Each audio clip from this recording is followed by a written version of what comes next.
Yesus yang sempurna di Kalvari 2000 tahun yang lalu. Dalam ibadah Jumat Agung, mari kita bawa hati di hadapan Tuhan. Sembah Dia Tuhan yang baik. Haleluya, haleluya.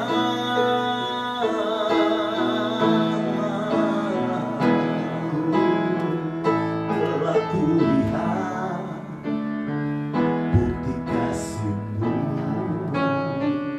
Kau menderita gantikanku. Dengan darah-Mu Kau selamatkanku. Kini ku hidup menyenangkan-Mu. Telah kulihat bukti kasih-Mu, Kau menderita gantikanku. Dengan darah-Mu Kau selamatkanku. Kini ku hidup menyenangkan-Mu. Terlalu besar kasih-Mu Bapa, pengorbanan yang Kau berikan bagiku. Terlalu mahal darah-Mu Yesus, tercurah untuk menebus hidupku.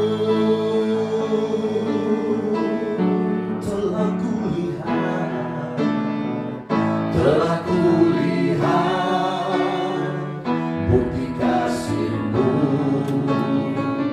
Kau menderita gantikanku. Dengan darah-Mu Kau selamatkanku. Kini ku hidup menyenangkan. Telah kulihat bukti kasih-Mu, Kau menderita gantikanku. Dengan darah-Mu Kau selamatkanku. Kini ku hidup menyenangkan-Mu. Terlalu besar kasih-Mu Bapa, pengorbanan yang Kau berikan bagiku. Terlalu mahal darah-Mu Yesus, tercurah untuk menebus hidup. Terlalu besar kasih-Mu Bapa, pengorbanan yang Kau berikan bagiku. Terlalu mahal darah-Mu Yesus, tercurah untuk menebus hidupku. Lebih lagi nyanyikan dari hati-Mu. Telah kulihat bukti kasih-Mu, Kau menderita gantikanku. Dengan darah-Mu Kau selamatkanku. Kini ku hidup menyenangkan.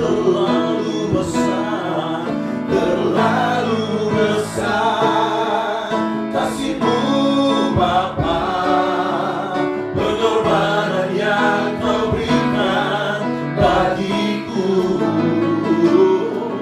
Terlalu mahal darah-Mu Yesus, tercurah untuk menebus hidupku.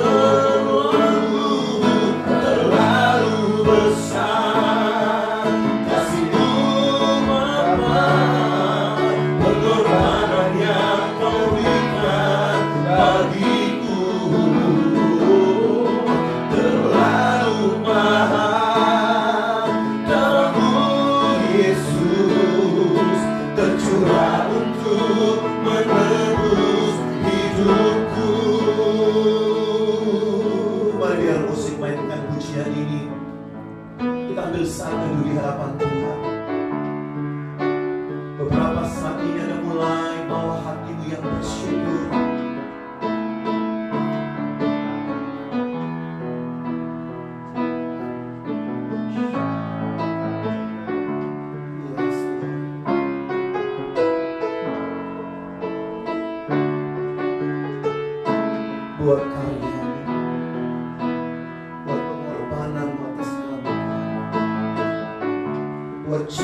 boleh beribadat Tuhan, walaupun secara online. Kami di tempat ini, umat Tuhan di rumah mereka masing-masing, di ruangan dimanapun mereka berada. Kami percaya kuasa hadirat akan terus mengalir, kuasa kasih akan terus menjamah setiap kami, kuasa Roh Kudus akan terus mengurapi setiap kami dalam ibadah Jumat Agung pagi hari ini. Kekuatan kuasa-Mu terus menjadi bagian setiap kami. Terima kasih Tuhan, terima kasih. Kekudusan darah anak domba Allah menjadi bagian setiap kami, dan kemenangan itu menjadi bagian kami, menjadi bagian gereja Tuhan, menjadi bagian bangsa kami dan bangsa-bangsa di dunia. Terima kasih Tuhan, terlalu besar, terlalu besar kasih-Mu Bapa, pengorbanan yang Kau berikan bagiku terlalu mahal. Darah-Mu Yesus tercurah untuk menebus hidupku. Lagi katakan terlalu besar kasih-Mu Bapa, pengorbanan yang Kau berikan bagiku terlalu mahal. Darah-Mu Yesus tercurah untuk menebus. Lagi-lagi mau katakan terlalu besar kasih-Mu Bapa, pengorbanan yang Kau berikan bagiku terlalu mahal.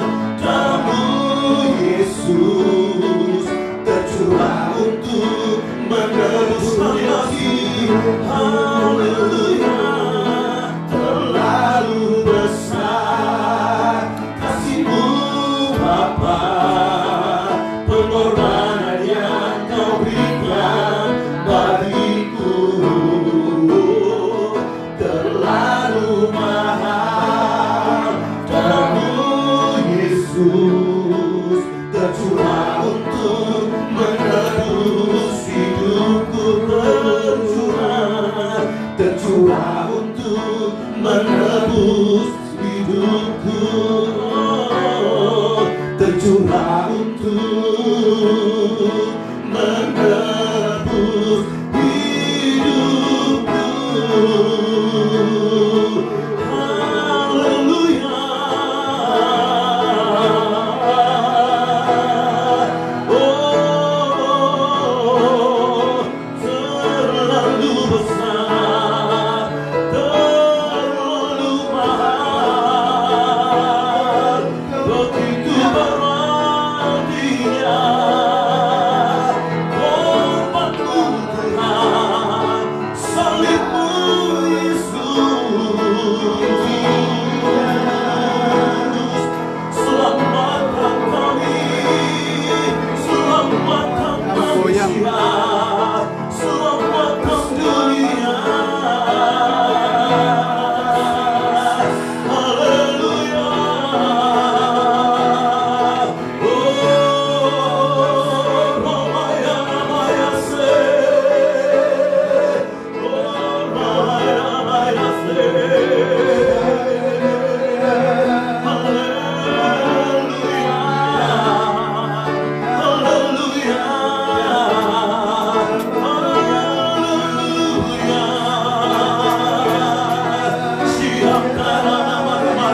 Mengalir kesembuhan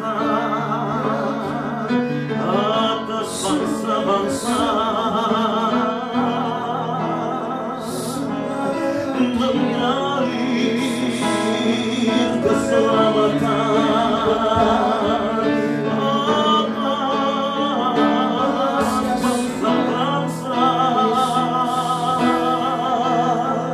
mengalir kekuatan besar. Haleluya.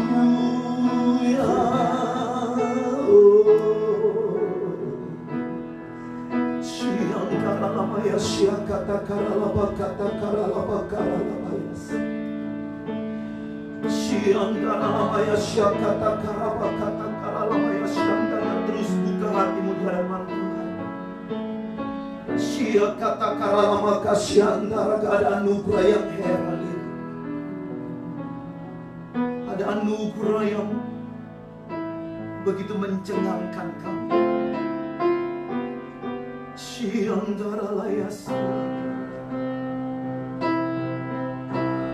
Thank you, Lord.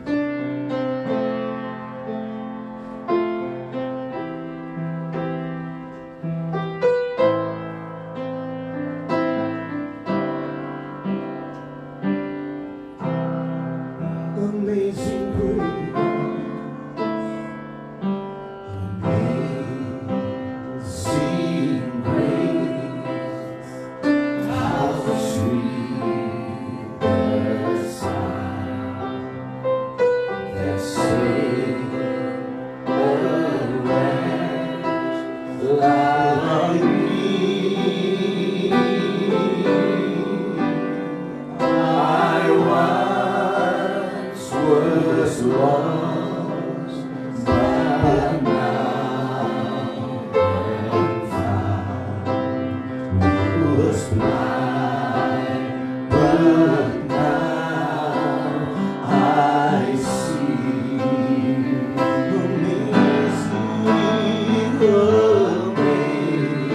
Amazing grace, how sweet the sound that saved a wretch like me. I once was lost, but now I'm found. Was blind, but now I see. Love you, Lord, the amazing, amazing grace. How sweet the sound that saved a wretch like me.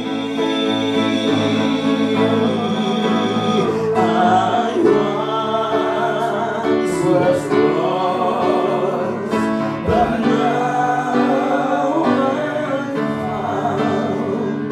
Was blind, but now. Sembah yang pujian yang kan hatimu.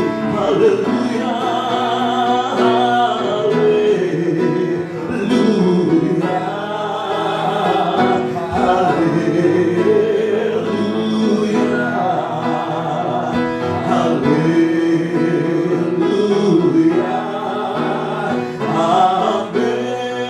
Dimanapun Anda berada, mari sembah Tuhan. Haleluya,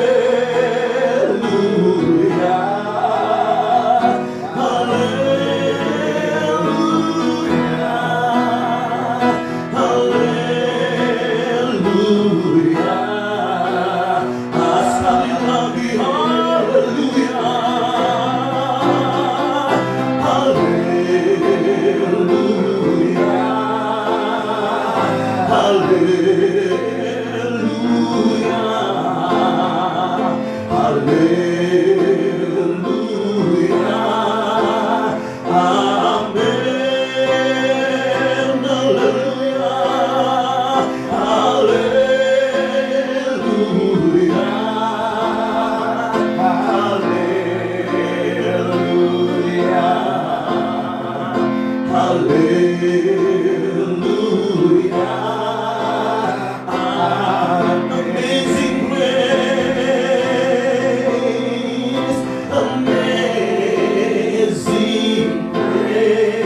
was blind, but now sekali lagi amazing grace, amazing grace, how sweet the sound that saved a wretch like me. I once was lost, but now I'm found. Was blind, but now I see. Was blind, but now I see. Sekali lagi katakan was blind, but now I see. Mari sekali lagi sembah Dia. Amazing grace, how sweet the sound. Amazing love, so endless, so faithful. Oh, you are amazing, Lord. You are amazing, Jesus. You are worthy to be praised. You are worthy to be honored. Hallelujah. Kami menyembah, kami tinggikan Engkau. Tiada yang seperti-Mu, tiada yang seperti-Mu. Hanya Engkau yang layak dipuji dan disembah. Anak domba Allah yang menghapus dosa dunia. Haleluya, haleluya, haleluya. Christ is enough for me. Christ is enough for me. Everything I need, everything I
I need is in you. Everything I need, everything I need. Oh, Christ is enough for me. Christ is enough for me. Everything I need is in you. Everything I need, everything I have decided to follow Jesus. No turning back, no turning back, no turning back. I have decided to follow Jesus. No turning back, no turning back. I have decided to follow Jesus. No turning back, no turning back. I have decided to follow Jesus. No turning back, no turning back, no turning back, no turning back. Sekali lagi, no turning back, no turning back, no turning back. Berikan tepuk tangan yang paling meriah bagi Yesus Kristus, Anak Domba Allah yang menghapus dosa dunia, yang adalah Tuhan dan Juru Selamat kami. Kami mengucap syukur kami boleh ada dalam hadirat-Mu. Terima kasih Tuhan untuk pemeliharaan-Mu yang sempurna dalam hidup kami. Kalau kami boleh ada sebagaimana kami ada, semua karena kebaikan dan kasih setia-Mu yang tidak berkesudahan dalam hidup kami. Terus Engkau nyatakan Tuhan kemurahan-Mu dalam hidup kami. Belas kasihan-Mu selalu baru setiap pagi. You are the God of second chance. Engkau selalu memberikan kesempatan kepada kami. Karena itu pagi hari ini dalam kesempatan yang ada, kami datang kepadamu dan kami mengucap syukur kepadamu kalau kami boleh memuji, menyembah Engkau. Dalam masa seperti ini Tuhan, kami boleh bersama dengan keluarga kami. Kami boleh bersama dengan teman-teman Tuhan. Kami boleh bersama dengan jemaat, sekalipun secara online. Kami tahu hadirat-Mu yang ada di tempat ini juga melawat setiap rumah tangga yang mengikuti siaran live streaming ini Tuhan. Engkau melawat mereka, Engkau menyembuhkan mereka, Engkau bergerak di tengah-tengah mereka. Biar sungai-Mu mengalir dalam rumah tangga, dalam setiap rumah di mana mereka tinggal. Kuasa kesembuhan itu Tuhan mengalir. Kuasa pengampunan dosa itu Tuhan. Keselamatan di dalam nama Yesus Kristus dialami mereka yang mendengar. Tuhan terima kasih. Urapi lebih lagi Tuhan setiap kami. Kami akan mendengarkan sebagian daripada firman-Mu. Terlebih urapi hamba-Mu, biar apa yang keluar dari bibir mulut hamba-Mu adalah kebenaran firman Tuhan dan inspirasi daripada Roh Kudus. Biar setiap kami yang mendengar boleh diberkati, dikuatkan, diteguhkan di dalam pengiringan kami akan Engkau. Terima kasih Tuhan, biar kami melihat kemuliaan pengorbanan Yesus di atas kayu salib 2000 tahun yang lalu bagi setiap kami dan bagi setiap mereka yang percaya dan berseru kepada-Mu. Mereka akan diselamatkan. Terima kasih Tuhan. Di dalam nama Tuhan Yesus Kristus. Haleluya. Amin. Shalom. Haleluya. Selamat hari Jumat Agung. Saya ucapkan bagi kita semua, khususnya jemaat GBI Graha Bethel Mount Hermon. Senang sekali kita boleh bersama-sama sekalipun kita dipisahkan oleh jarak. Tetapi saya percaya ya hati kita, roh kita tetap terkoneksi.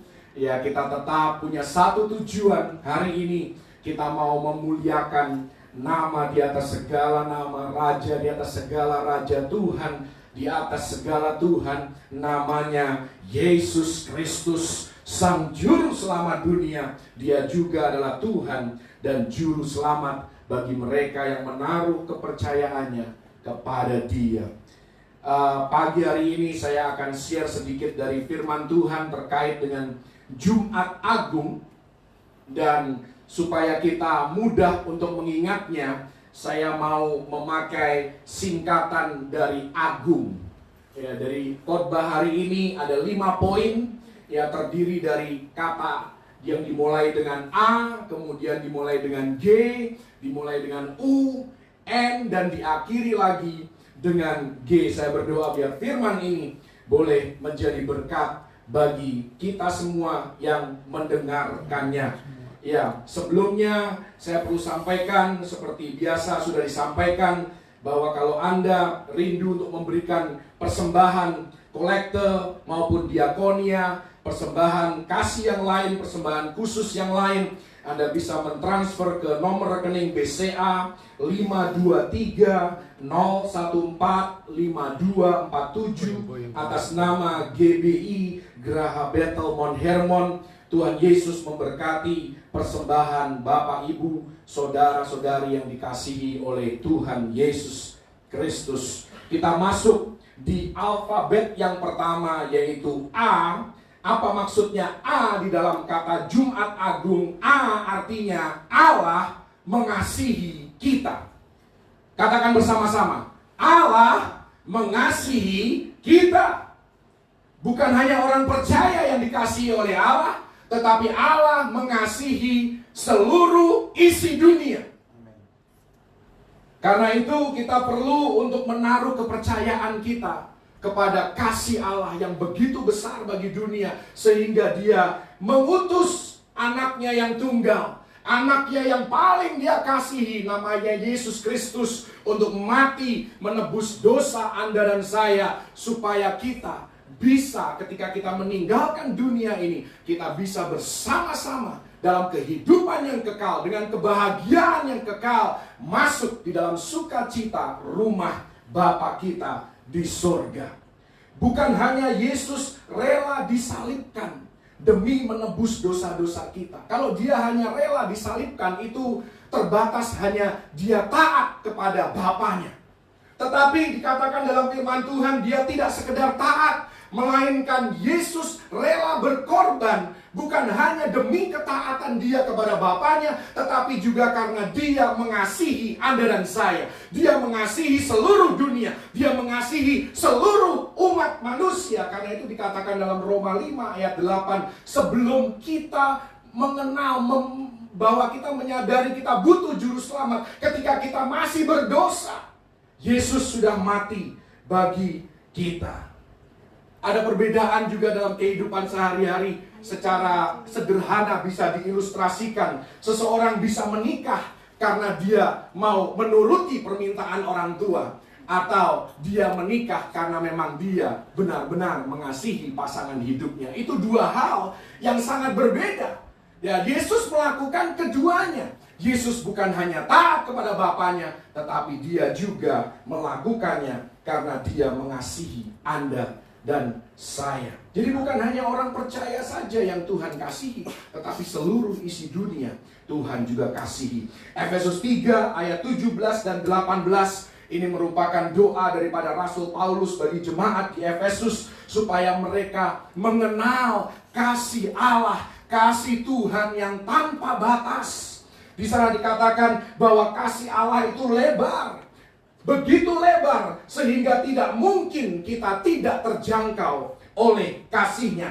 Tidak peduli berapa jauhnya kita dari Tuhan hari ini, mungkin bahkan kita tidak merasakan kasih-Nya Tuhan, tetapi saya mau katakan kasih Allah begitu lebar sehingga engkau tidak pernah terlalu jauh untuk dijangkaunya dan ditariknya kembali kepada Dia Sehingga kalau engkau memang mau menyerahkan seluruh keberadaan hidupmu, itulah lebarnya kasih Allah. Di sana juga dikatakan bahwa kasih Allah itu begitu panjang, sangat panjang. Sampai kapan? Sampai selama-lamanya. Kasih manusia sifatnya sementara, karena itu ada perceraian, karena itu ada kebencian, karena itu ada perselisihan, ada keluarga yang hancur. Kenapa? Karena kasih manusia itu sementara. Kalau Anda hidup demi pujian manusia, Anda hidup demi dikasihi manusia, ya Anda punya fokus hidup yang salah. Saya mau tantang Anda hari ini, mari kita hidup demi kasih Allah. Mari kita mandikan diri kita, mari kita paparkan diri kita kepada kasih Allah yang begitu panjang. Tuhan mengasihi kita sampai selama-lamanya. Pertanyaannya, apakah kita mau meresponi kasih Tuhan? Apakah kita mau menanggapi secara positif, yang menyadari kebutuhan kita akan kasih Tuhan? Karena Yesus tidak akan datang ke tempat di mana Dia tidak diundang. Dia tahu diri Dia tidak akan hadir di tempat di mana Dia tidak diinginkan. Tetapi kepada mereka yang berseru kepada namanya, kepada mereka yang mau menyerahkan seluruh keberadaan hidupnya, Dia akan hadir, Dia akan datang, dan Dia akan menyelamatkan bukan hanya Dia sendiri, tetapi juga seluruh keluarganya. Itulah janji Tuhan. Di sana juga dikatakan dalam Efesus 3 ayat 8, betapa tingginya kasih Allah. Seberapa tinggi kasih Allah? Sangat tinggi sehingga Dia dapat memandang melampaui segala kesalahan yang kita buat. Kita punya banyak kekurangan, kita punya banyak kelemahan dalam hidup ini. Kasih Allah begitu tinggi sehingga Dia bisa lebih tinggi melampaui segala dosa, kesalahan, dan kelemahan dalam kehidupan kita. Kasih Allah sanggup untuk memulihkan. Kasih Allah sanggup untuk memakai hidup kita. Tidak peduli background kehidupan kita, tidak peduli masa lalu kehidupan kita, tidak peduli silsilah dalam kehidupan kita. Tuhan sanggup, kasih Allah sanggup untuk memakai hidup kita untuk kemuliaannya. Kalau kita mau menyerahkan seluruh keberadaan hidup kita, kalau kita mau datang kepada Dia. Barangkali kita sudah pernah melakukan kesalahan di dalam kehidupan kita. Saya mau katakan, manusia bisa salah, tetapi kelahiran Anda di dunia ini, kehidupan Anda di dunia ini bukanlah suatu kesalahan. Kalau engkau mau membawa kesalahan ini pada kaki Yesus, maka Dia sanggup mengubahkan kutuk menjadi berkat. Dia sanggup mendatangkan kebaikan dari kesalahan yang kita buat. Sekali lagi, kalau kita mau datang kepada Dia, karena kasih Allah begitu tinggi, Dia dapat memandang melampaui dosa-dosa kita dan tetap mengasihi kita. Ya, bukan berarti Dia memaklumi dosa kita, tetapi Dia mati di atas kayu salib itu menunjukkan betapa Dia membenci dosa. Tetapi pada saat yang bersamaan, kematian Yesus di atas kayu salib juga menunjukkan betapa Dia mengasihi orang berdosa. Dia benci kepada dosa, tetapi Dia mengasihi orang yang berdosa. Pertanyaannya, ketika Yesus mengulurkan tangannya, mari datang kepadaku, mari nikmati kasihku, mari hidup dalam kasihku, aku sanggup memulihkan engkau, aku sanggup memakai engkau lebih dahsyat lagi sesuai dengan potensi yang sudah aku tanam dalam hidup. Maukah kita menanggapi secara positif kemurahan hati Tuhan? Yang keempat di sana, dimensi keempat daripada kasih Allah adalah berapa dalamnya, betapa dalamnya kasih Allah. Begitu dalam sehingga sekalipun kita ada di lubang yang paling dalam hidup ini, mungkin kita mengalami keterpurukan, kita mengalami kebangkrutan, kita membuat kesalahan, dan ada kesalahan yang fatal sehingga kita mungkin mengalami penderitaan secara finansial, kita mungkin mengalami penderitaan dalam kesehatan kita. Engkau tidak pernah terlalu dalam untuk kasih Allah dapat menjangkau engkau. Kasih Allah bukan hanya bersama-sama dengan mereka yang sedang menikmati kesuksesan. Tuhan kita bukan hanya Tuhan pada saat kita ada di puncak gunung, tetapi Dia juga adalah Tuhan yang bersama-sama dengan kita ketika kita ada di lembah kekelaman. Kita tidak akan pernah tahu dalamnya kasih Allah sampai kita pernah berada, pernah merasakan titik terendah, terpuruk dalam kehidupan ini. Dan kita akan mendapati di sana bahwa tangan Tuhan yang tidak terlihat itu, tangan kasih-Nya tetap menopang kita. Tidak peduli seberapa dalamnya lubang dalam kehidupan kita, Dia sanggup untuk memulihkan hidup kita. Ya, kita bisa gagal berulang kali.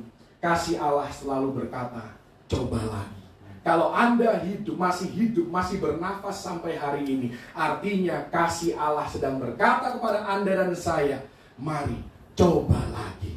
Coba lagi, coba lagi. Karena 1 Yohanes 1 ayat 9 di sana dikatakan, jika kita mengaku dosa kita, maka Ia adalah setia dan adil, sehingga Ia akan mengampuni segala dosa kita dan menyucikan kita dari segala kejahatan. Itulah kasih Allah.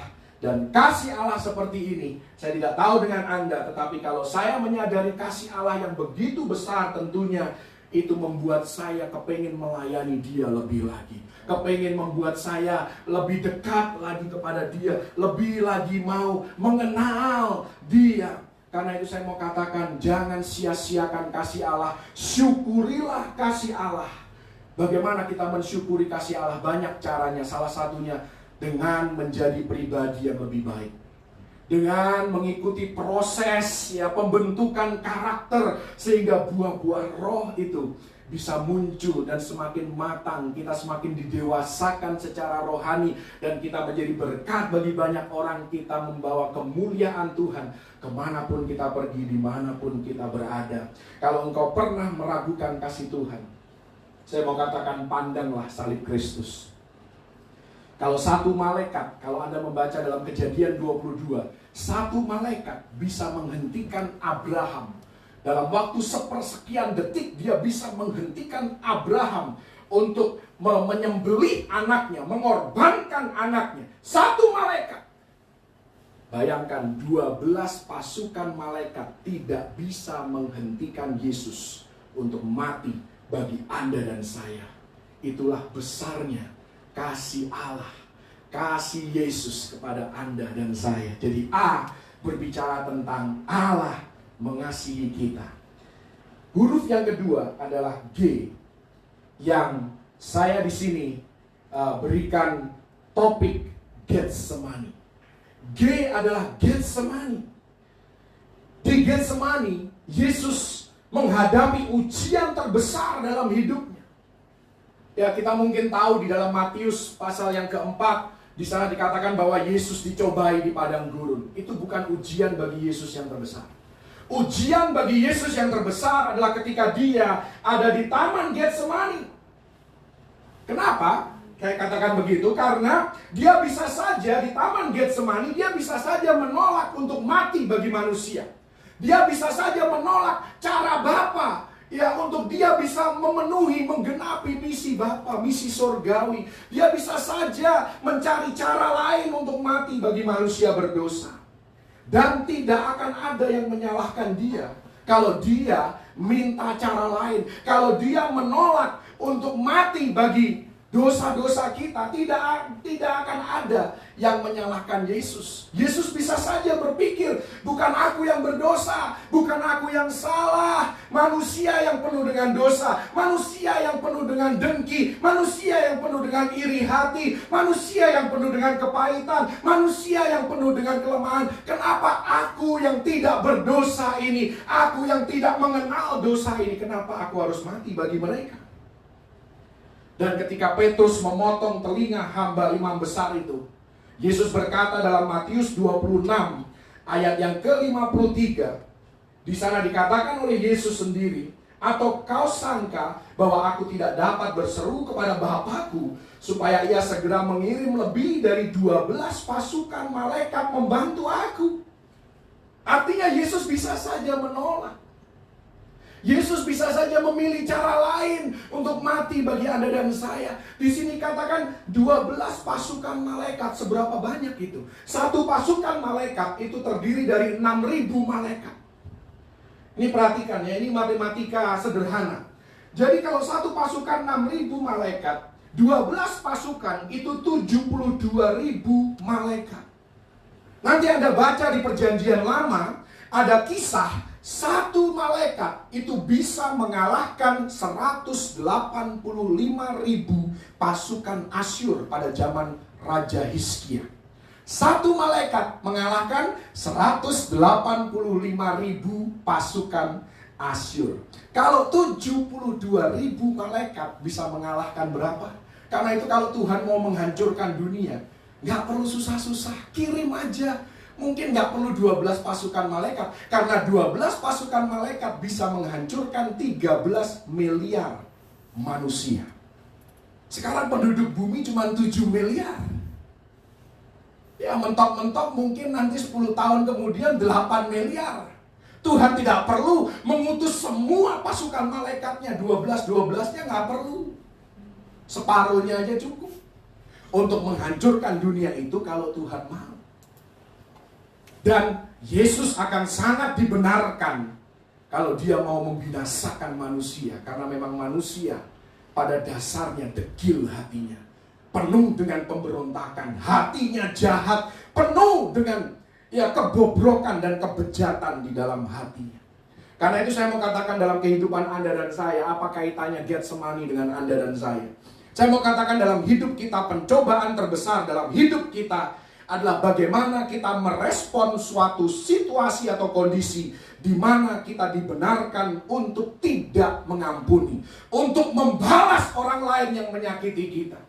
Bahkan ketika kita melakukan pembalasan, orang lain bertepuk tangan, orang lain membenarkan, oh memang dia pantas kamu balas, oh memang dia pantas kamu sakiti seperti itu, karena dia sudah merugikan engkau begitu besar.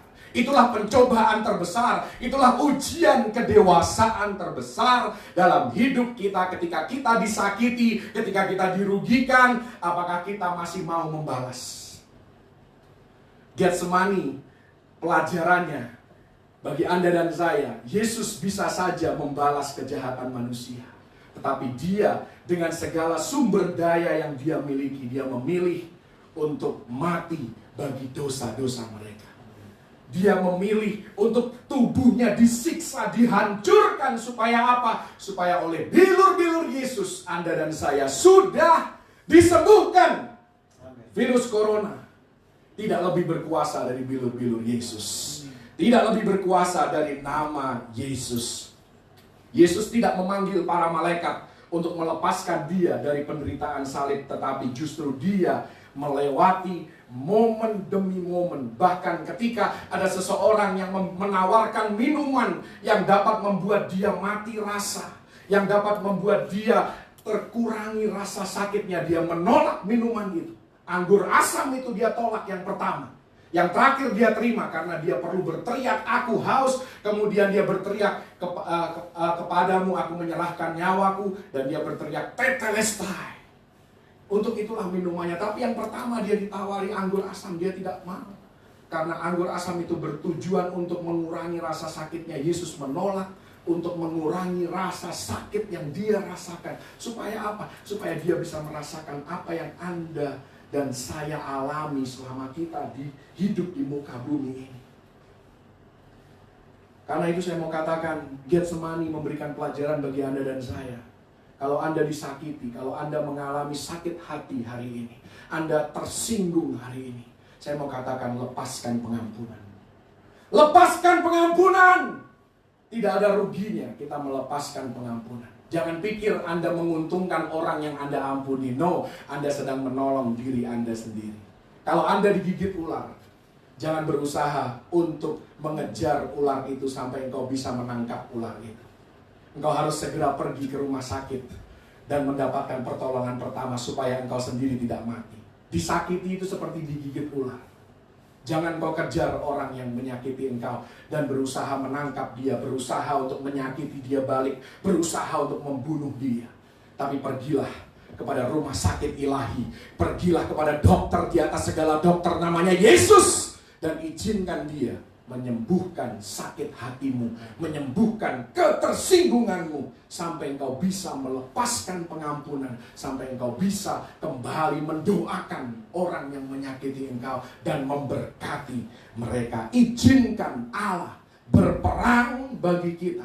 Itulah pelajaran Getsemani bagi Anda dan saya. Ini diilustrasikan secara begitu luar biasa dalam kehidupan Ayub. Ayub ini sudah dikata-katai oleh istrinya, dikata-katai oleh sahabat-sahabatnya, tapi pada akhirnya Ayub tidak membalas dendam. Dia justru memberkati sahabat-sahabatnya dan dia mendoakan mereka. Ini luar biasa. Ayub bisa saja membalas mereka. Ayub bisa saja menyakiti teman-temannya. Tetapi Ayub memilih untuk taat kepada Tuhan, melakukan kebenaran dan mengampuni mereka dan mendoakan mereka sehingga Ayub dipulihkan. Demikian juga dengan Yusuf. Kita tahu kisah kehidupan Yusuf, betapa menderitanya dia, betapa dirugikannya seolah-olah. Tetapi ketika saudara-saudaranya datang menghadap dia karena terjadi kelaparan besar di seluruh dunia, mereka datang untuk mencari bahan makanan. Yusuf bukan mengingat akan penderitaannya, dia tidak teringat akan pengkhianatan saudara-saudaranya.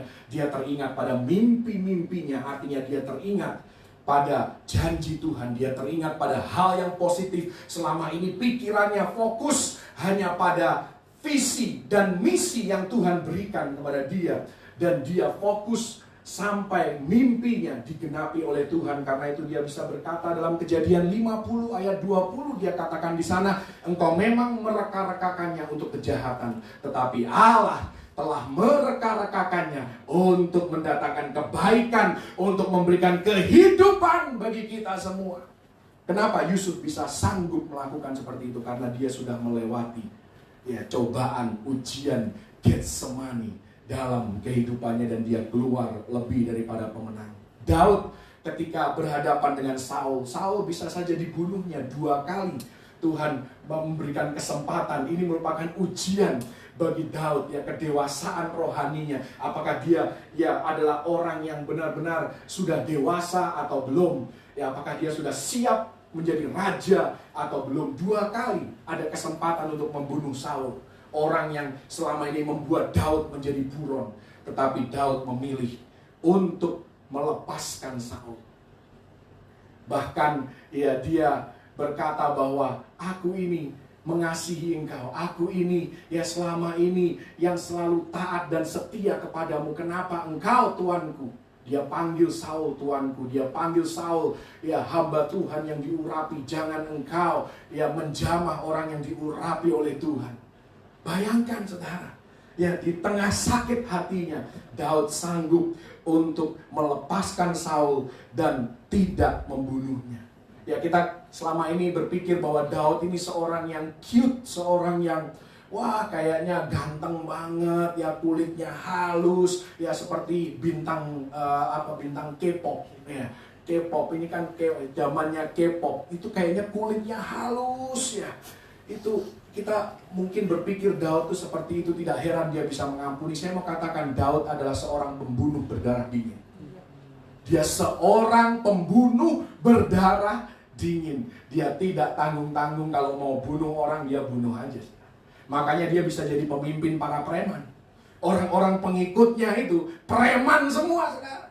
Orang-orang yang bermasalah dalam hidupnya. Karena Daud ini juga preman, saudara. Daud ini premannya Tuhan, preman yang diubahkan hidupnya sehingga dia menjadi orang yang berkenan di hati Tuhan. Kapan kita tahu bahwa kita sudah mengampuni orang yang menyakiti kita? Kapan kita tahu bahwa kita sudah lepas dari kepahitan? Ketika kita punya kesempatan dan kita punya segala sumber daya untuk menyakiti mereka yang menyakiti kita, namun kita tidak melakukannya. Kita memilih untuk melepaskan kasih, kita memilih untuk melepaskan pengampunan. Dari situlah kita tahu bahwa kita sudah mengampuni orang itu. Ini pelajaran Getsemani bagi Anda dan saya. Huruf yang ketiga adalah huruf U. U berbicara ungu. Ungu. Kenapa ungu? Sebentar saya jelaskan. Matius 27 ayat 28. Di sana dikatakan mereka menanggalkan pakaiannya dan mengenakan jubah ungu kepadanya. Kita semua tahu bahwa warna ungu memiliki beberapa makna, antara lain bangsawan, antara lain kekayaan rohani, kerendah hatian. Jadi sekalipun dia bangsawan, dia kaya secara rohani, tetapi dia tetap rendah hati. Itulah yang diwakili, itulah yang digambarkan oleh warna ungu. Kenapa Yesus disebut raja di atas segala raja, bahkan raja atas seluruh alam semesta? Kalau kita lihat di dunia ini, dari 197 negara resmi yang ada di dunia ini, hanya ada 44 negara kerajaan. Kalau Yesuslah raja di atas segala raja, artinya Yesus cuma raja di atas 44 negara kerajaan itu. Ya, jadi saya mau membuka wawasan kita bahwa yang dimaksud raja di atas segala raja, ya kematian Yesus, pengorbanan Yesus di atas Kalvari membuat Anda dan saya orang percaya menjadi raja-raja dan imam-imam. Itu dikatakan dari kitab Kejadian sampai Wahyu, dimulai dari penciptaan. Kejadian 1 ayat 26 di sana berbicara bahasa yang dipakai oleh firman Tuhan adalah bahasa bangsawan, bahasa kerajaan. Engkau harus berkuasa, engkau harus punya dominion, engkau harus menaklukkan. Ini bahasa kerajaan, saudara. Kemudian Roma 5 ayat 17, ya kita sebagai orang percaya harus memerintah. Ini yang Tuhan mau. Ini merupakan kehendak Tuhan bagi orang percaya. Kita memerintah. Yang memerintah tentunya di bawah otoritas raja di atas segala raja. Anda dan saya adalah raja-raja. Kemudian Kristus adalah raja di atas segala raja. Demikian juga dalam 1 Petrus 2 ayat 9. Di sana dikatakan bahwa kita adalah imamat yang rajani, umat yang spesial. Dikatakan di sana. Kemudian yang terakhir Wahyu 1 ayat 5 dan yang ke-6. Di sana dikatakan bahwa pengorbanan Yesus, kematian Yesus di atas Kalvari membuat Anda, menjadikan Anda raja-raja dan imam-imam. Raja berkuasa, ini maknanya bagi Anda dan saya. Raja itu berkuasa, bukan dikuasai. Karena itu hari-hari ini, apapun yang terjadi dalam kehidupan Anda harus berkuasa atas suasana hati Anda. Anda harus berkuasa atas atmosfer dalam rumah tangga Anda. Anda harus berkuasa atas keadaan di sekitar kehidupan kita. Ya, mungkin banyak orang ketakutan, banyak orang gelisah, banyak orang paranoid. Tetapi Anda dan saya sebagai raja, kita harus bisa menguasai diri. Kita harus menguasai emosi kita. Kita harus menguasai hati, suasana hati kita. Supaya tidak kita adalah raja yang diturunkan dari tahta. Tidak mudah menurunkan seorang raja dari tahta. Karena itu jangan Anda sebagai seorang raja turun tahta akibat ketakutan, akibat kekecewaan, akibat intimidasi daripada iblis. Dan saya mau katakan jangan kehilangan raja yang ada di dalam kita. Roh raja, the kingly spirit yang ada dalam kehidupan kita. Kembali lagi, bukan berarti kalau kita raja kita boleh sombong. Tadi dikatakan makna warna ungu adalah dia boleh raja, tetapi dia tetap rendah hati. Jangan kehilangan raja di dalam kita. Elia pernah kehilangan raja di dalamnya. Satu kali dia menyerukan hujan berhenti di hadapan Raja Ahab. Namun ketika raja itu hilang dari dalam kehidupannya, dia kepingin mati saat duduk di bawah pohon. Petrus juga pernah kehilangan raja di dalam hidupnya. Petrus berkata bahwa Yesus adalah Kristus, anak Allah yang hidup. Pada saat raja itu hilang dari kehidupannya, dia menyangkal Yesus. Bahkan dia mau kembali menjadi nelayan. Simson pernah mengalahkan 1000 orang Filistin dengan rahang keledai. Namun tanpa raja di dalamnya, dia kalah dengan seorang perempuan seksi namanya Delilah. Bahkan saya mau katakan Yesus sesaat pernah kehilangan roh raja di dalam kehidupannya sebagai manusia. Sehingga dia menjadi takut, dia menjadi gentar, dia mulai bargaining, dia mulai tawar-menawar dengan kehendak bapaknya. Dan bertanya kepada bapaknya, apakah ada cara lain untuk menggenapi misi Bapa. Saya mau katakan kita menjadi rentan. Ya, kita menjadi lemah ketika kita kehilangan raja. Karena itu jangan kehilangan raja yang ada di dalam dirimu. Elia mendapatkan raja itu kembali dan dia diangkat Tuhan dengan kereta kuda berapi. Petrus mendapatkan raja itu kembali dan dia berkhotbah pada hari Pentakosta, 3000 jiwa diselamatkan pada hari yang sama. Simson membunuh pada akhir hidupnya lebih banyak orang daripada selama hidupnya. Dan Yesus, ketika roh raja itu kembali dalam kehidupan Yesus, Yesus menyelamatkan lebih banyak orang saat dia mati daripada selama pelayanannya di muka bumi. Roh raja ini harus kita aktifkan. Jangan izinkan raja itu tertidur dalam kehidupan kita. Jangan izinkan raja itu menjadi dorman, menjadi non-aktif dalam kehidupan kita. Kita mungkin sedang terpuruk, kita mungkin sedang menghadapi kesulitan. Sadarilah ada raja di dalam kita. Mika 4 ayat yang ke-9. Di sana dikatakan oleh firman Tuhan, maka sekarang mengapa engkau berteriak dengan keras? Bangsa Israel sedang menghadapi tekanan yang besar karena rajanya ditawan waktu itu, zaman Raja Zedekia. Seolah-olah pengharapan itu hilang, makanya firman Tuhan datang. Mengapa engkau berteriak dengan keras? Menghadapi cobaan, ujian, tantangan hari-hari ini, firman Tuhan juga berkata kepada Anda dan saya, mengapa engkau berteriak dengan keras? Dan pertanyaan selanjutnya, perhatikan, tiadakah raja di tengah-tengah kamu?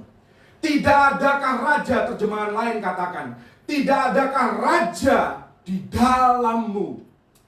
Is there not a king in you? Tidak adakah raja di dalam kita?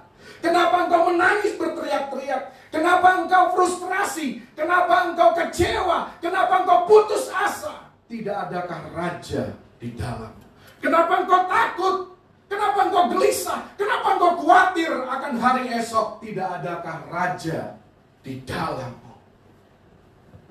Tuhan sudah memberikan roh raja di dalam kehidupan kita. Aplikasinya antara lain yang paling sederhana adalah dikatakan dalam Amsal 18 ayat yang ke-16. Ya, Anda harus lihat dalam Alkitab bahasa Inggris, karena bahasa Indonesia terjemahannya menurut saya kurang pas. Amsal 18 ayat 16 dalam bahasa Inggris saya terjemahkan di sini, karunia atau talenta seseoranglah yang akan membukakan ruang, yang akan membuka jalan bagi dia, membawa dia menghadap orang-orang besar. Bagaimana kita bisa berkuasa sebagai raja dalam hidup kita? Mari kita beri makan raja di dalam kehidupan kita. Artinya, pakai talenta Anda. Pakai karunia yang Tuhan sudah berikan dalam kehidupanmu. Apa yang engkau pandai lakukan, apa yang engkau pintar untuk kerjakan, lakukan itu. Mungkin dari situlah Tuhan akan mencukupi kebutuhanmu. Tuhan akan mencukupkan keuanganmu. Tuhan akan membangkitkan engkau menjadi orang yang berkuasa di muka bumi. Saya bersyukur kalau di masa-masa krisis ini, ya justru jualan istri saya menjadi lebih laku. Iya, saya bersyukur juga kalau gereja bisa menolong ya beberapa jemaat membagi-bagikan sayur dan makanan. Inilah kesempatannya. Raja di dalam kehidupan kita harus diaktifkan, harus dihidupkan, harus diberi makan. Tuhan sudah memberinya lewat talenta, lewat karunia di dalam kehidupan kita. Mari kita balikkan hal negatif menjadi sesuatu yang positif. Itu yang ketiga. Ada dua lagi dan saya akan berusaha untuk cepat. Dua ini tidak akan lama untuk menjelaskan. Yang pertama tadi apa? A adalah Allah mengasihi kita. G adalah Getsemani. U adalah ungu.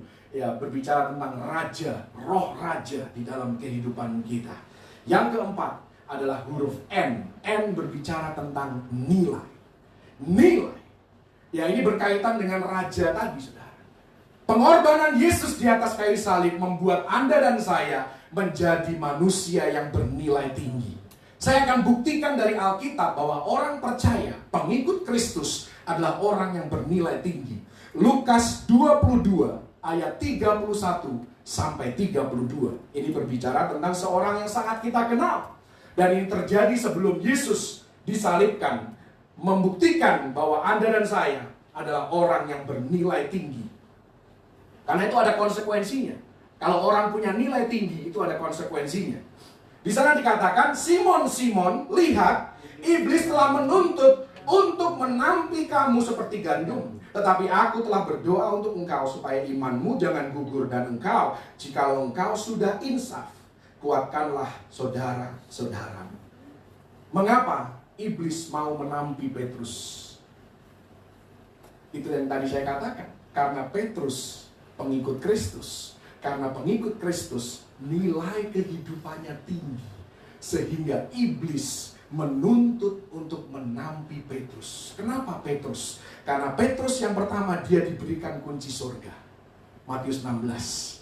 Kenapa Petrus? Karena dia mendapatkan pewahyuan tentang Yesus anak Allah.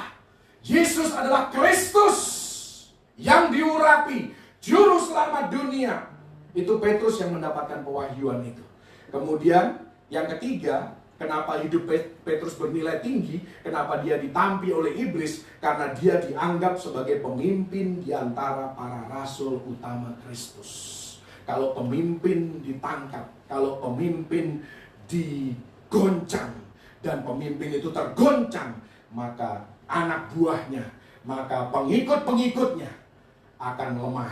Seperti juga tertulis dalam Matius 26 ayat 31, karena kematian Yesus itu menggenapi firman di Zakaria, aku akan membunuh gembala dan kawanan domba itu akan tercerai-berai. Di sini kita melihat bahwa kita perlu mendoakan gembala gereja kita. Kita perlu mendoakan para pemimpin dalam kehidupan kita. Kalau kita anak, kita perlu mendoakan orang tua kita. Kita perlu mendoakan kepala keluarga, kepala gereja, kepala pelayanan. Kita perlu mendoakan kepala negara. Kita perlu mendoakan para pemimpin yang Tuhan tempatkan dalam kehidupan kita untuk berjaga-jaga atas jiwa kita. Kenapa? Karena para pemimpin adalah orang yang dituntut oleh iblis untuk ditampi seperti gandum. Kalau pemimpinnya lemah, seluruh ke bawahnya pasti ikut lemah.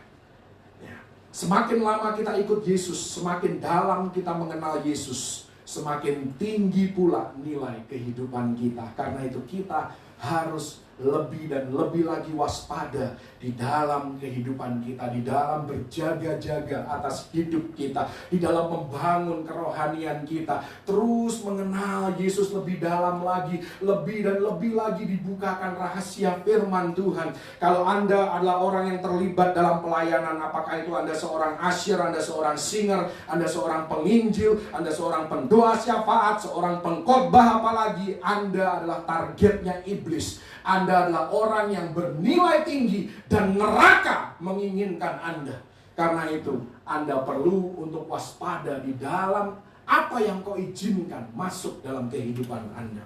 Kalau Anda orang yang berintegritas, orang yang bermoral baik, iblis menginginkan Anda. Reputasi, karakter, dan nama baik Anda menjadi taruhan.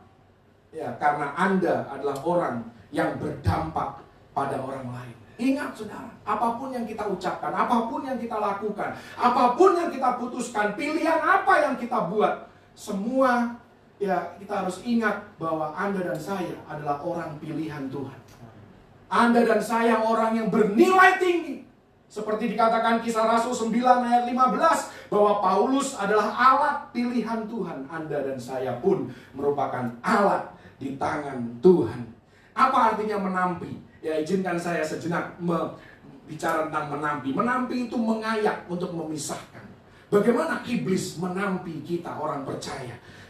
Iblis menampi kita dengan mencoba berusaha memisahkan kita dari kelompok yang rohani. Memisahkan kita dari para penyembah yang benar, dari teman-teman yang hidup benar, dari orang tua yang mengasihi Tuhan, dari hamba Tuhan dan suara Tuhan yang disampaikan dari mimbar. Iblis selalu berusaha menjauhkan kita dari pertemuan-pertemuan ibadah. Karena itu saya mau katakan, sekalipun kita tidak bisa berjumpa secara fisik, Anda harus terus beribadah, harus terus membangun kehidupan rohani Anda. Karena iblis selalu berusaha memisahkan kita dari orang-orang yang benar dan menarik kita masuk dalam pergaulan yang salah. Memisahkan kita dari orang-orang yang membuat kita kuat. Memisahkan kita dari kehidupan doa. Memisahkan kita dari rumah Tuhan. Memisahkan kita dari firman Tuhan. Karena itu, sadarilah Berjaga-jagalah bahwa musuh selalu mempelajari gerak-gerik kita, mempelajari kebiasaan kita, siapa teman kita, musik apa yang kita suka untuk dengarkan, bagaimana kita menggunakan gadget. Ya, musuh mengamati semua itu dan dia tidak akan pernah puas sampai dia berhasil untuk mendapatkan orang percaya, apalagi orang yang berpengaruh sebagai mangsanya. Tapi saya mau katakan, jangan khawatir menjadi orang percaya. Jangan khawatir dan jangan takut menjadi pengikut Kristus. Anda dan saya orang yang bernilai tinggi, VIP di hadapan Tuhan. Kalau orang VIP, perlindungannya pun, pengawalannya pun VIP. Jadi Tuhan pun menutup bungkus kita. Yesus sendiri berdoa syafaat bagi kita. Ibrani 7 ayat 25 dan Roma 8 ayat 27. Kalau Anda tanya apa yang Yesus sedang lakukan di surga, Yesus sedang berdoa syafaat bagi Anda dan saya, supaya Anda dan saya tetap terlindungi, terpelihara sempurna, supaya setiap senjata yang ditempa terhadap kita dan keluarga besar kita tidak akan berhasil. Haleluya. Dan saat dosa semakin bertambah banyak, kasih karunia pun semakin berlimpah-limpah. Roma 5 ayat yang ke-20. Haleluya. Haleluya. Jadi jangan menunggu sampai kita jatuh, jangan menunggu sampai kita gagal. Jagalah koneksi kita dengan pokok anggur itu. Memang Yohanes 15 ayat 5 di sana dikatakan kita tidak bisa berbuat apa-apa tanpa Yesus. Tetapi saya mau katakan Filipi 4 ayat 13 dikatakan segala perkara dapat kutanggung dengan Yesus. I can do all things through Christ who strengthens me. Kita tidak bisa berbuat apa-apa tanpa Yesus. Tapi bersama dengan Yesus, kita bisa menanggung segala perkara. Yang kelima dan yang terakhir adalah G yang kedua. G yang kedua adalah singkatan dari Golgota. Saya tidak akan berkhotbah dari diri saya sendiri tentang Golgota. Saya akan membacakan sebuah khotbah yang dikhotbahkan sekitar 50-60 tahun yang lalu oleh seorang hamba Tuhan namanya S.M. Lockridge. Dia seorang pendeta baptis, gereja baptis. Dia African American atau kulit hitam. Dan dia berkhotbah hanya 3 menit khotbahnya. Pada saat perayaan Jumat Agung, dia berkhotbah ini. Makna daripada khotbahnya itu sangat-sangat sederhana. Saya mau katakan bahwa apapun yang terjadi hari ini, masalah, tantangan, ataupun Anda mengalami kegagalan, Anda merasa takut, Anda merasa khawatir, hidup Anda dipenuhi dengan kegelisahan. Saya mau katakan ini baru hari Jumat dan akan datang hari Minggu. Judul daripada khotbahnya adalah It's Friday, but Sunday is coming.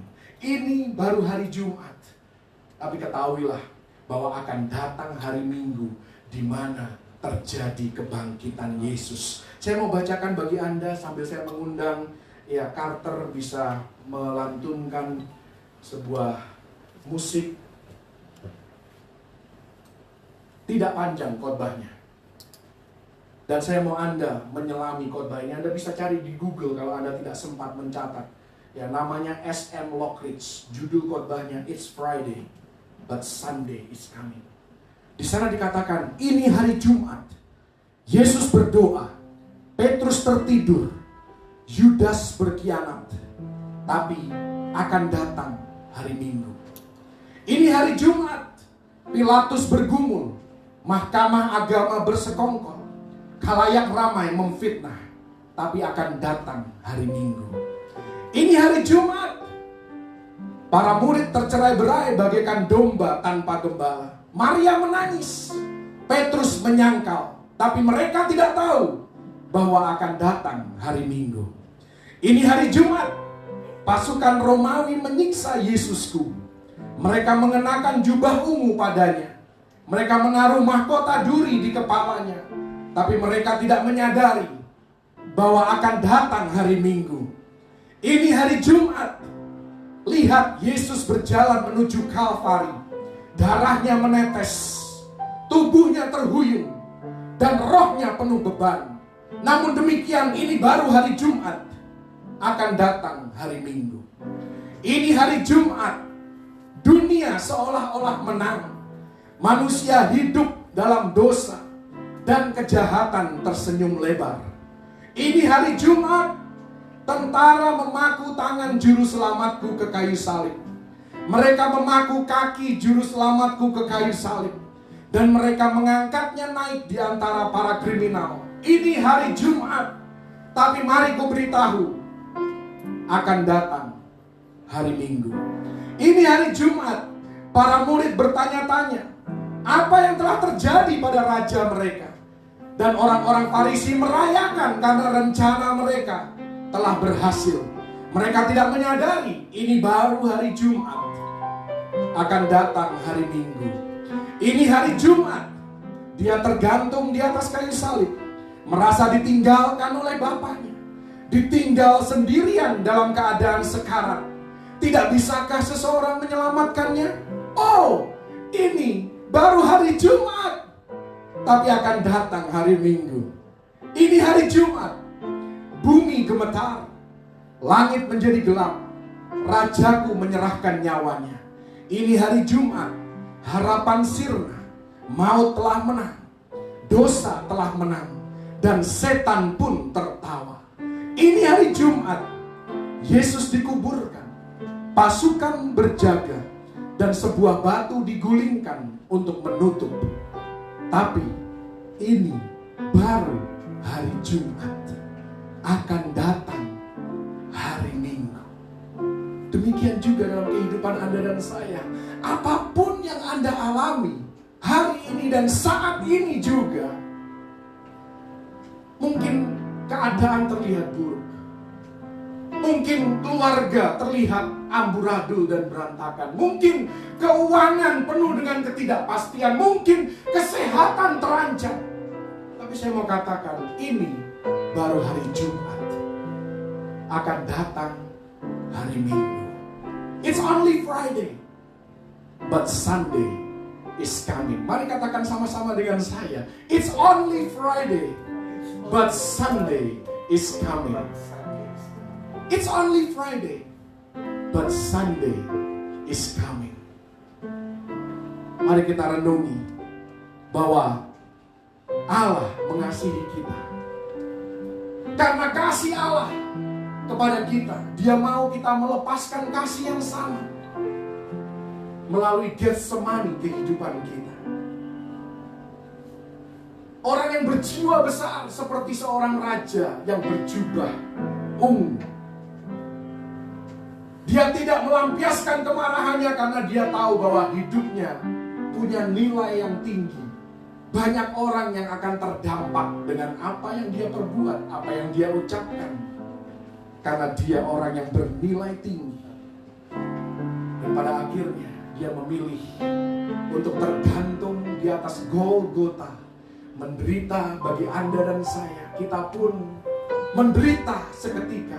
Penderitaan yang ringan, kata firman Tuhan, untuk sesaat lamanya.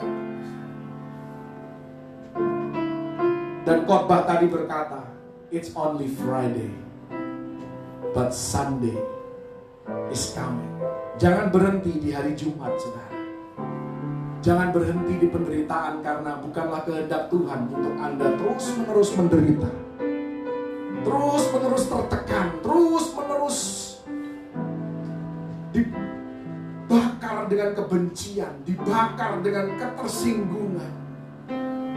Kalau Yesus pada hari yang ketiga dia memilih untuk keluar dari kubur, Anda pun harus keluar dari kubur kebencian, keluar dari kubur terikat dosa. Anda harus keluar dari kubur kepahitan, kubur kekecewaan, kubur kecanduan apapun dalam kehidupan Anda. Anda harus keluar dari kubur kehidupan Anda, karena Yesus pun pada akhirnya keluar dari kuburnya. Biar firman ini boleh memberkati kita semua pada hari Jumat yang agung ini. Kita akan masuk di dalam perjamuan asa yang kudus yang akan dipimpin oleh Ibu Gembala kita, Ibu Pendeta Dora Kansil.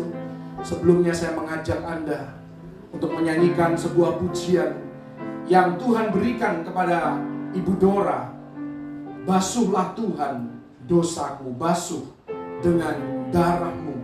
Sucikan ku putih seperti salju, basuh dengan darah-Mu. Biar ku layak untuk menyembah-Mu, biar ku layak untuk memuji-Mu. Oh, biar ku layak seperti anak domba Allah, layak oleh darah-Mu. Kita nyanyikan bersama. Basuhlah, basuhlah Tuhan dosaku, basuh dengan darah-Mu.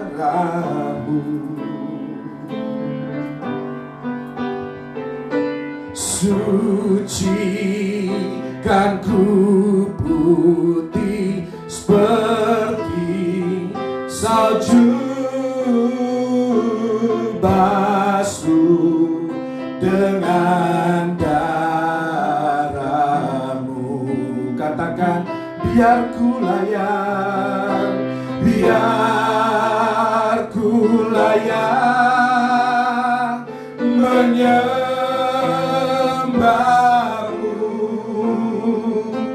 biar ku layak memuji-Mu. Oh, biar ku layak seperti anak domba, layak oleh darah-Mu. Kita nyanyikan dalam bahasa Inggris. Cleanse me and I will be clean. Oh Lord, wash me with your holy blood. Purge me, and I will be whiter than snow. Wash me with your holy blood. Sekali lagi katakan, cleanse me and I will be clean. Cleanse me and I will be clean. Oh Lord, wash me with your holy blood. Wash me with your holy blood. Purge me and I will be whiter than snow. Purge me and I will be whiter than snow. Wash me with your holy blood. Katakan, worship you Lord in the beauty of your holiness. Worship you Lord in the beauty of holiness. For you alone are worthy of my praise. Oh, worship you, Jesus, the Lamb of God. Your blood has made me whole. Worship you, Lord. Worship you, Lord, in the beauty of holiness. For you alone, you alone are worthy of my praise. Worthy of my praise. Oh, worship you, Jesus, the Lamb of God, the Lamb of God. Your blood has made me whole. Katakan, biar ku layak menyembah-Mu, biar ku layak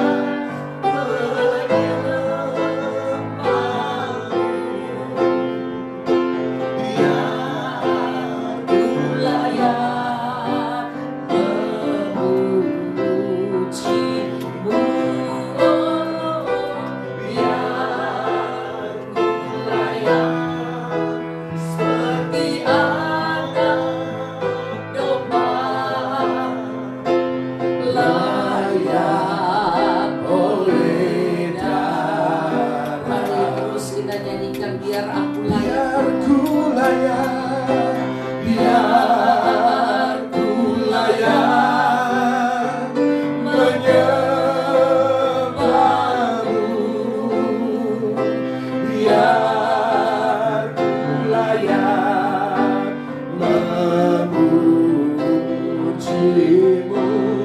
Oh, biar ku layak seperti anak domba, layak oleh darah-Mu.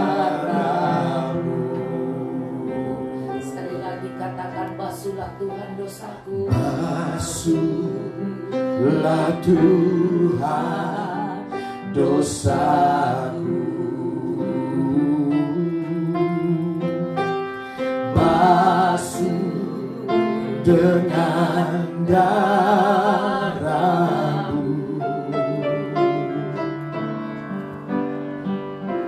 Sucikan ku putih seperti salju, basuh dengan darah. Katakan, biar kami layak. Biar ku layak menyembah-Mu.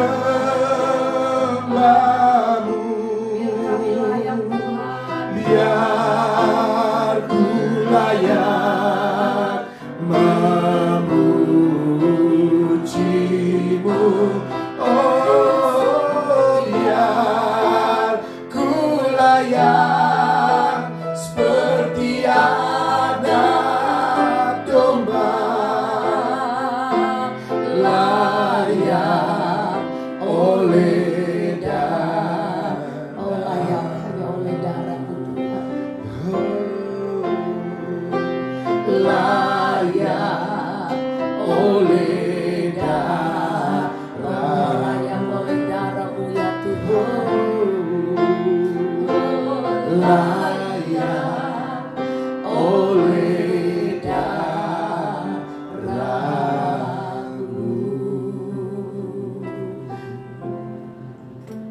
Saudara, hari ini hari spesial bagi kami. Hari kita mengingat kematian Tuhan. Kita diajar firman Tuhan untuk selalu mengingat pengorbanan Yesus, yang selalu harus kita ingat bahwa kita nggak mungkin bisa mengampuni dosa kita kalau bukan Tuhan yang mati bagi kita. Kalau bukan Dia, dosa kita sudah menumpuk dan kita tidak bisa diselamatkan. Tidak ada orang kaya, orang pintar. Tidak ada para tabib atau orang-orang yang disegani bisa mengampuni dosa mereka sendiri, apalagi mengampuni dosa orang lain. Hanya Tuhan Yesus yang dari surga turun ke dunia, menjadi manusia biasa, sehingga Dia pun merasakan takut, khawatir untuk bisa untuk bisa naik di kayu salib, dan merasa sedih untuk meninggalkan ibunya, ibu secara manusia yang melahirkan Dia, dan saudara-saudaranya, yaitu murid-murid dan orang-orang pengikut yang Dia anggap saudaranya, keluarganya. Begitu hatinya sangat lembut, dan Dia harus menang. Dia harus mengutamakan rencana Bapaknya, yaitu Dia harus mati di kayu salib menanggung semua dosa dunia, supaya semuanya bisa mendapat tempat di kerajaan surga. Tuhan menyediakan rumah tempat yang indah di kerajaan surga bagi orang yang percaya dan yakin bahwa Yesus mati untuk menanggung dosanya, penderitaannya, kemiskinannya, sakit penyakitnya, dan membawa dia masuk dalam kerajaan surga di saat Tuhan memanggil untuk kembali pulang. Haleluya, betapa indahnya menjadi umat Tuhan Yesus. Betapa indahnya kita diangkat menjadi anak-anak kerajaan surga. Kita mau mengucap syukur pada Tuhan, sebab itu perjamuan ini adalah hal kita harus mengingat betapa kasihnya Tuhan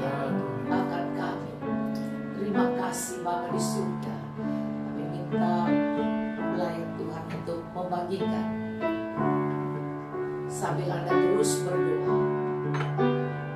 Haleluya Jesus.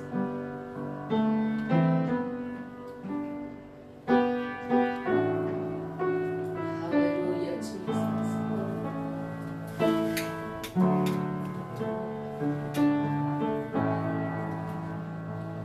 Ada satu bukit jauh dari sini, lihat salib Tuhan berdiri,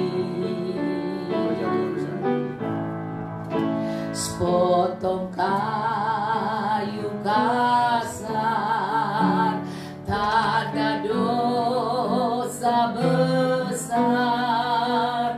Di sana Tuhan ku telah mati, ku datang pada salib Yesus.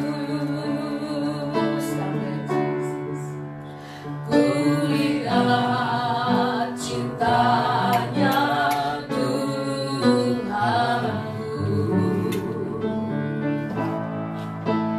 yang ku jatuh pada salibnya.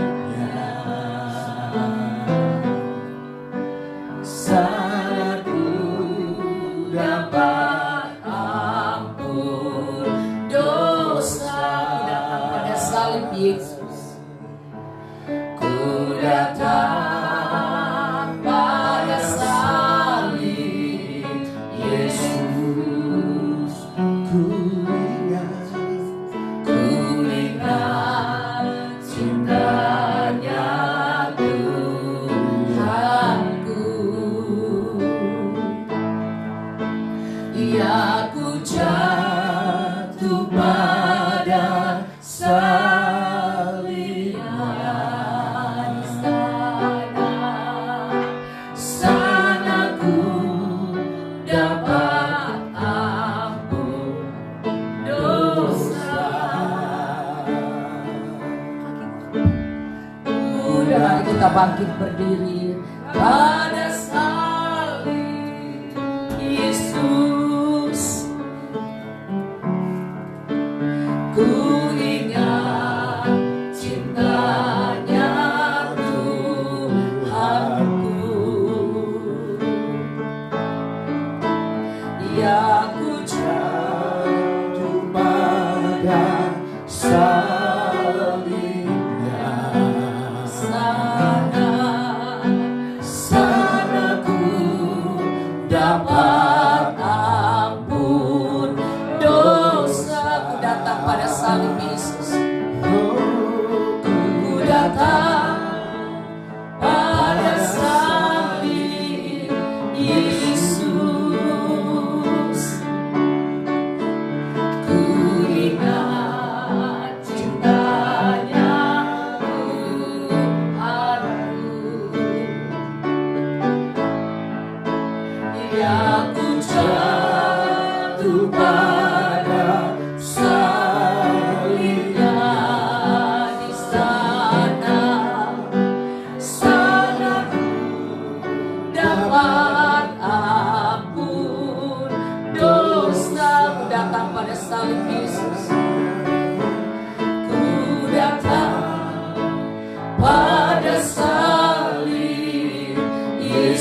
yang jatuh pada salibnya. Di sana ku dapat ampun dosa. Sana aku dapat ampunan dosa. Sana ku dapat ampun dosa. Haleluya, mari kita angkat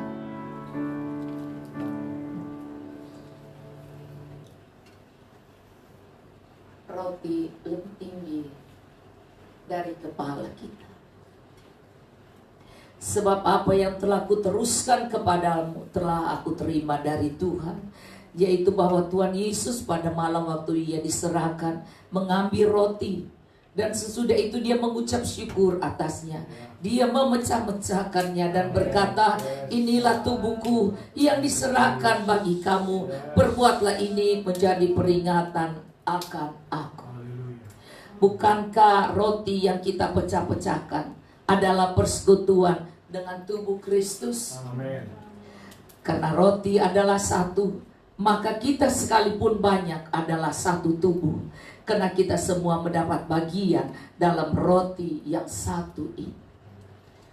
Tuhan, ini bukan roti biasa lagi, tetapi ini adalah tubuh-Mu. Engkau katakan kalau kami memakannya, Engkau memberkati roti itu, dan ini adalah tubuh-Mu Tuhan.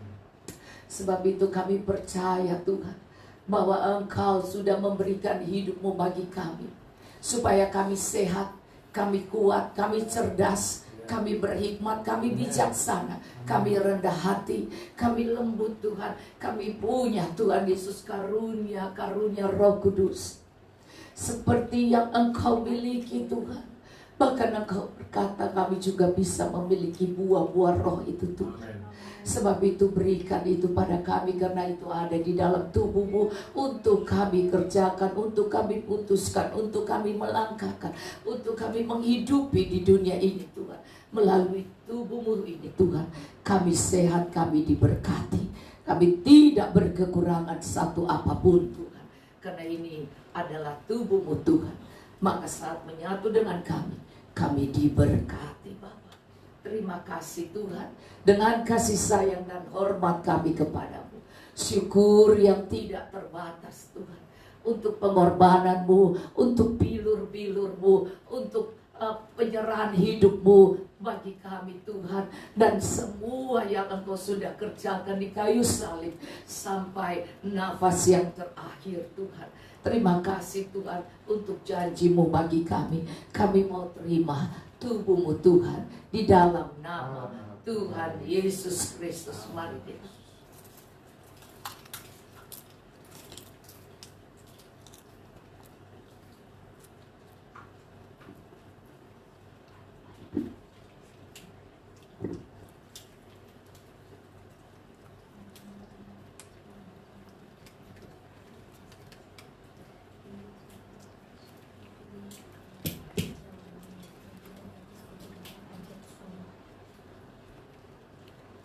Terima kasih Tuhan. Terima kasih untuk tubuh-Mu. Maka mereka yang ada di rumah sakit pun Tuhan, Engkau sembuhkan. Mereka yang tergeletak karena sakit Tuhan, kena virus corona, Tuhan Engkau tolong. Sembuhkan mereka. Mereka bisa pulang dengan tubuh yang sehat. Terima kasih Tuhan. Kami mengucap syukur Tuhan. Kami mengangkat cawan. Demikian juga Ia mengambil cawan sesudah makan, lalu berkata, cawan ini adalah perjanjian baru yang dimeteraikan oleh darahku. Perbuatlah ini setiap kali kamu meminumnya, menjadi peringatan akan aku. Sebab setiap kali kamu makan roti ini dan minum cawan ini, engkau mengingatkan kematian Kristus. Iya. Minum cawan ini kamu memberitakan kematian Tuhan sampai Ia datang. Bukankah cawan pengucapan syukur yang atasnya kita ucapkan syukur adalah persekutuan dengan darah Kristus. Amin. Bapa, ini bukan minuman biasa lagi Tuhan, tapi waktu kami meminumnya, ini menjadi darah-Mu Tuhan, yang memuduskan kami, menyucikan, mengampuni dosa kesalahan kami Tuhan, memeteraikan kami menjadi anak kesayangan-Mu. Bahkan darah-Mu membungkus kami sehingga tidak ada roh jahat, virus corona atau kuasa kegelapan, dan orang-orang jahat, kerugian atau stres atau hal-hal buruk tidak bisa menjamah kami sekeluarga, seisi rumah, tubuh, jiwa, roh kami Tuhan terpelihara karena kuasa darah Yesus ini Tuhan. Maka Tuhan, kuasa darah-Mu adalah jalan masuk bagi kami, jalan hidup itu Tuhan, untuk kami menemukan kasih karunia, jawaban pertolongan Tuhan pada waktunya. Terima kasih Tuhan untuk keselamatan yang Kau berikan. Terima kasih Tuhan untuk semua janji-Mu yang Kau berikan bagi kami, bahkan hidup yang kekal. Tuhan, dengan kasih sayang dan hormat kami kepadamu, syukur yang tidak terbatas untuk keselamatan hidup kekal dan semua janji yang Kau berikan bagi kami Tuhan. Dengan kuasa darah-Mu ini Tuhan, kami mau sambut Tuhan dengan iman di dalam nama Tuhan Yesus Kristus.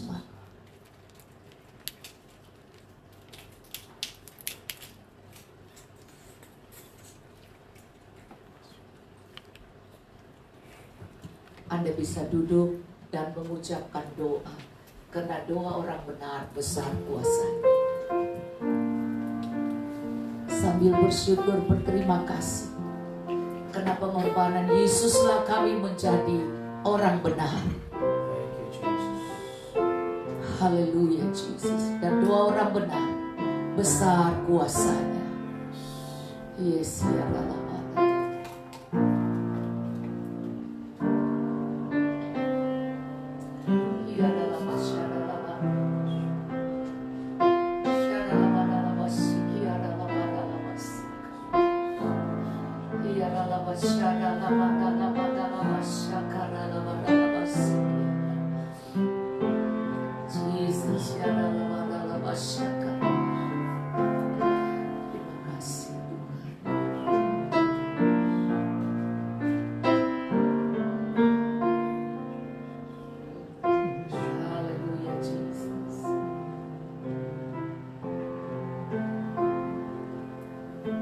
Tuhan, Engkau jawab doa anak-anak-Mu Tuhan. Waktu kami yang terbatas Tuhan, tapi Engkau tidak terbatas. Mata-Mu melihat kalau kami bersungguh-sungguh mencari Engkau, karena mata-Mu menjelajah seluruh bumi untuk memberi kekuatan kepada setiap orang yang bersungguh-sungguh mencari Engkau, yang bersungguh-sungguh beribadah.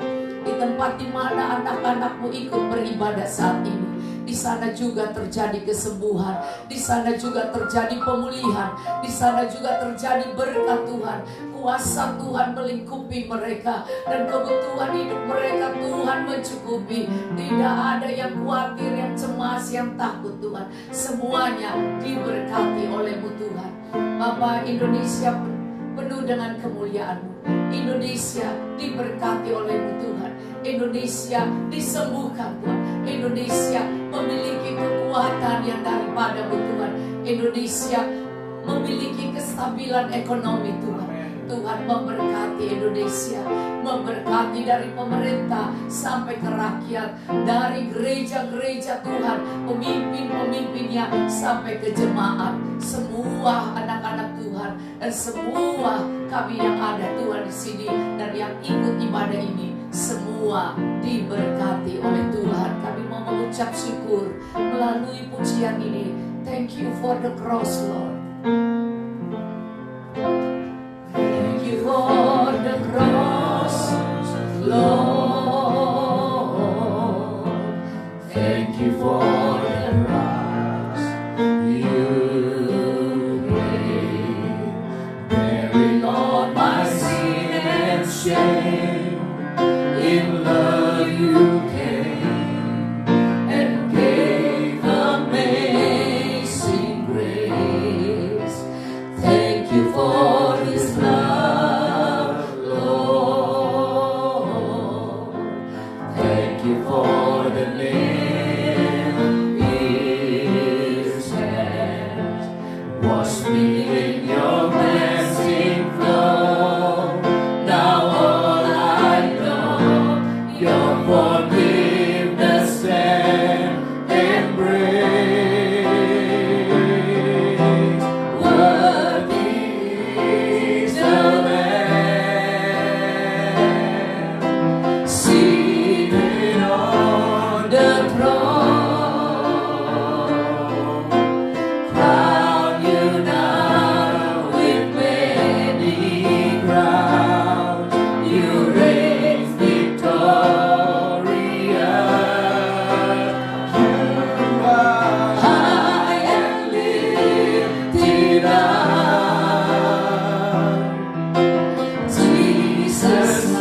Bapa, kami berdoa buat jemaat Tuhan yang sakit.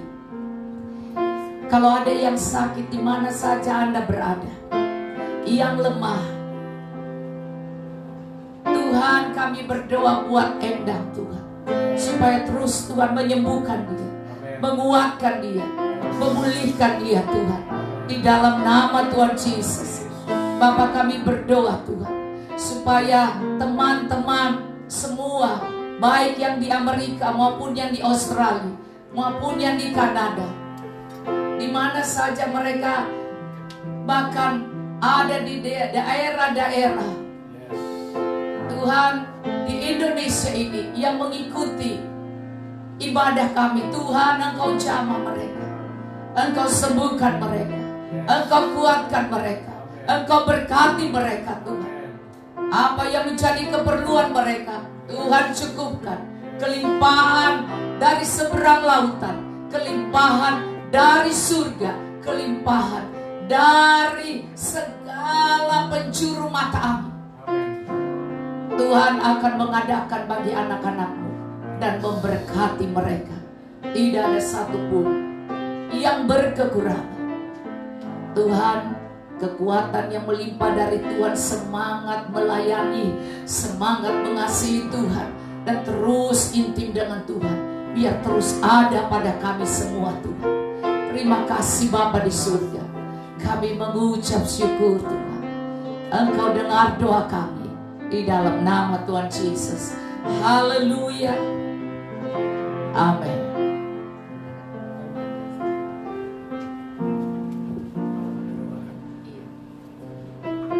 Baik, sebelum kita mengakhiri ibadah kita, ada beberapa pengumuman yang perlu diperhatikan. Jadi sekali lagi Ibu Dora mengajak kita semua untuk berdoa bersama-sama setiap hari, setiap malam, dimulai jam 7.30 waktu Indonesia bagian Barat. Anda bisa mengaksesnya melalui akun Facebook atas nama Carter Under. Anda bisa mengikutinya di sana. Setiap malam ada doa dan juga renungan. Saya percaya Anda pasti diberkati oleh Tuhan. Dan juga jangan lupa hari Minggu nanti adalah Minggu Paskah. Tanggal 12 April tahun 2020 kita akan juga menyiarkan secara live streaming ibadah Minggu Paskah dari GBI Geraha Bethel Mount Hermon yang akan dimulai pada pukul 10 pagi waktu Indonesia bagian Barat. Kembali kami mengundang Anda semuanya, khususnya jemaat GBI Geraha Bethel Mount Hermon, dan tidak menutup kemungkinan juga Anda yang ada di luar negeri, di luar Pulau Jawa, juga ya Amerika, Australia, ya sampai di Papua pun, Sulawesi, Gorontalo, ya Manado, Palu, Motong, ya Anda, you are welcome. Anda silakan bergabung di live streaming ini atas nama GBI Mount Hermon maupun Carter Under, akun Facebook yang Anda bisa ikuti. Dan juga Anda bisa subscribe, bergabung dengan YouTube channel daripada GBI Geraha Bethel Mount Hermon.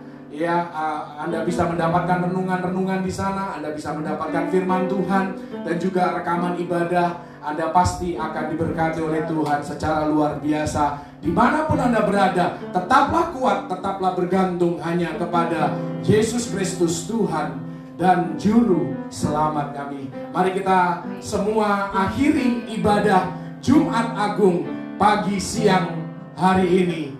Ku yakin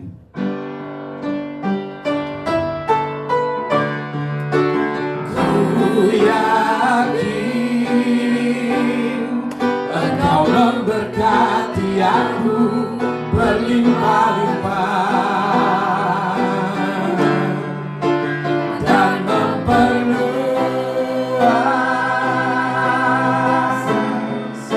daerahku, dan ku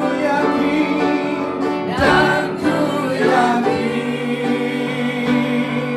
tanganmu menyertai aku dan melindungi aku.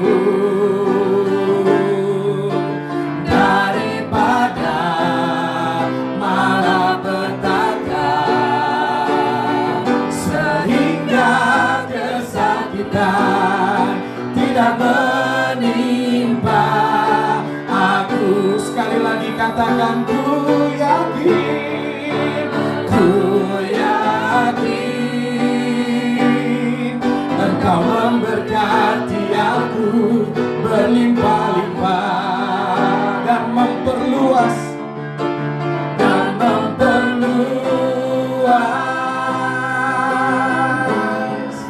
daerahku, dan ku yakin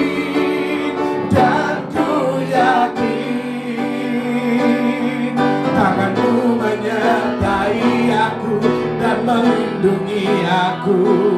Katakan dengan iman, daripada malapetaka sehingga kesakitan tidak menimpa aku. Tuhan mendengarkan dan menjawab doaku.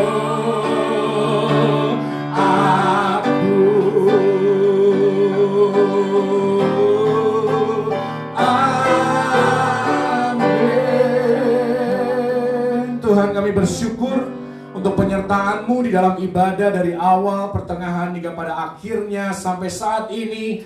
Kami merasakan hadirat-Mu, kami merasakan jamahan-Mu. Biar nama Tuhan dipermuliakan lewat keberadaan hidup kami. Dimanapun kami berada, dimanapun umat-Mu berada, ketika mereka berseru pada nama Yesus, Engkau akan hadir dan Engkau menyelamatkan mereka, Engkau menolong mereka, melepaskan mereka dari segala apa Tuhan Yesus yang mereka sedang hadapi, apa yang mereka rindukan untuk terjadi dalam kehidupan mereka. Biar janji-Mu digenapi dalam kehidupan mereka. Nama Tuhan ditinggikan dan diagungkan. Mereka yang sudah memberikan persembahan, Engkau juga memberkati Tuhan mereka dengan berlimpah-limpah, dan mereka tidak akan pernah kekurangan sesuatu apapun. Mereka akan melihat campur tangan Tuhan lebih lagi. Hari-hari yang baik mereka akan alami bersama dengan Yesus lebih dan lebih lagi. Tuhan, Engkau Tuhan Yesus semakin mendewasakan setiap kami. Juga Tuhan Yesus, biar kami boleh memeteraikan Tuhan Yesus firman-Mu Tuhan Yesus, yang dimeteraikan oleh Roh-Mu dalam kehidupan kami. Kami bukan saja mendengar, bukan saja belajar, tetapi kami mau menjadi pelaku-pelaku firman Tuhan. Biar kami boleh mengalami kuasa, penyertaan, dan juga kami melihat manifestasi pribadi Roh Kudus, tuntunan dan pimpinan daripada Roh Allah menyertai dalam kehidupan kami, sehingga kami tahu apa yang harus kami lakukan. Engkau menempatkan kami di tempat yang benar pada saat yang tepat. Engkau Tuhan Yesus menjauhkan kami dari segala mara bahaya, celaka maupun maut. Virus, bakteri, penyakit tidak dapat menyentuh tubuh kami. Bahkan yang sakit sudah disembuhkan oleh bilur-bilur Yesus. Setiap senjata yang ditempat terhadap kami dan keluarga besar kami tidak akan berhasil, karena penyertaan dan perlindungan-Mu yang sempurna di dalam kehidupan kami. Di dalam nama Tuhan Yesus Kristus, kami mengangkat tangan kami di hadapan-Mu. Sempurnakan berkat-Mu atas umat-Mu Tuhan. Engkau memberkati dan melindungi umat-Mu.